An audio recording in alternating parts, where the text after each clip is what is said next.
शक्ति की आराधना के इस महापर्व पर मैं मां जगदम्बा भवानी के चरणों में नमन करती हूँ। और साथ ही आज मैं आप लोगों को कोई स्पीच नहीं दूंगी। आज मैं अपनी कुछ पंक्तियां मां की आराधना में इनके चरणों में निवेदन करने जा रही हूँ। मेरी पंक्तियां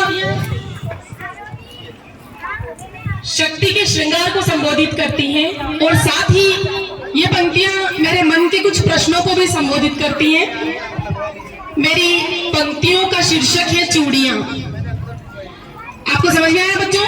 मैं जो पंक्तियां आपको सुनाने जा रही हूँ उनका शीर्षक है चूड़ियां। चूड़ियां क्या है? श्रृंगार है शक्ति का। सभी स्त्रियां चूड़ियां पहनती हैं।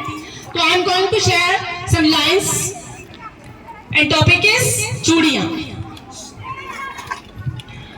अगर मानक है चूड़ियां कमजोरी का, अगर मानक है चूड़ियां कमजोरी का, तो फिर प्रश्न है ये कि क्यों है चूड़ियां जगदम्बा भवानी के हाथों में?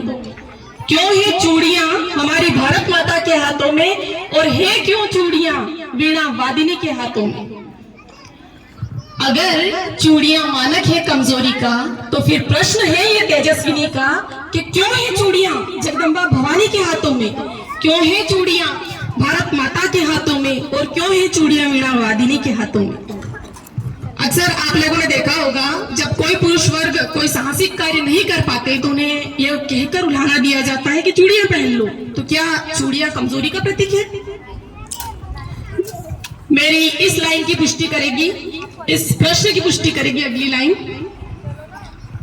पुरुष की परिपाटी अगर तलवारें पड़ा गई तो गरिमा की गोष्ठी लिखा गई है चूड़ियां। पुरुष की परिपाटी अगर तलवारें पड़ा गई तो गरिमा की गोष्ठी लिखा गई है चूड़ियां। जलकर जब जौहर की ज्वाला को अपनाई, जलकर जब जौहर की ज्वाला को अपनाया तो खिलजियों को औकात दिखा गई है चूड़ियां।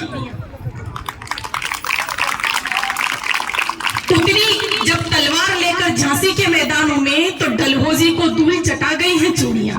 उतरी जब तलवार लेकर झांसी के मैदानों में तो डलहौजी को धूल चटा गई है चूड़ियां। बात जब आई राष्ट्र के लिए या राज्य धर्म के लिए बलिदान की तो पन्ना ढाई कहलाई है चूड़ियां। अंतरिक्ष में कल्पना चावला बनकर छाई है तो सर्वोच्च पद पर द्रौपदी मुर्मू बनकर आई है चूड़ियां।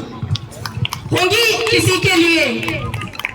किसी के लिए निर्बलों का श्रृंगार, मेरे लिए तो वीर प्रसूताओं का अभिमान है चूड़ियां। तो